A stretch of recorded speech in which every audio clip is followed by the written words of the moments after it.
Now I want to talk about the situation in Iceland because more than 500 earthquakes were recorded in southwest Iceland on Monday, shaking houses, damaging roads and leading to hundreds of evacuations. The tremors indicate a volcanic eruption may happen in the next few days. A nearby town has already been evacuated. An eruption of another volcano back in 2010 led to the cancellation of tens of thousands of flights, although experts don't believe a repeat of that disruption is likely at the moment. My colleague Just Market is in Rubik with latest. Yeah, so there's been a couple of things going on that have been particularly marked. These tremors, I mean, you mentioned sort of hundreds of earthquakes. Actually thousands have been felt in Iceland, particularly in the southwest area over recent weeks. And the big fear at the moment is, as you mentioned, the town of Grindvik, which has been completely evacuated. Nobody's allowed to stay there at the moment.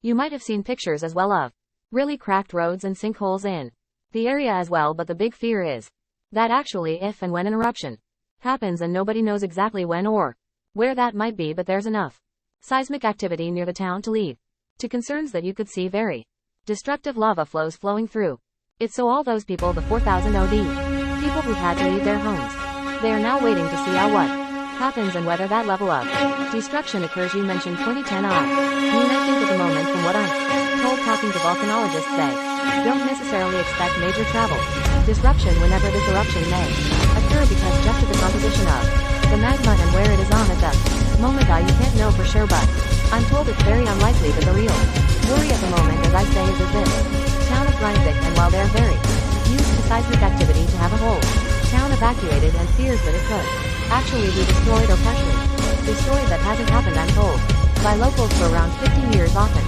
these eruptions go on quite far from where people actually live, so it's actually caused quite a lot of upset across the country, because of course it is a relatively small country in terms of the size of its population. Jess Parker there now.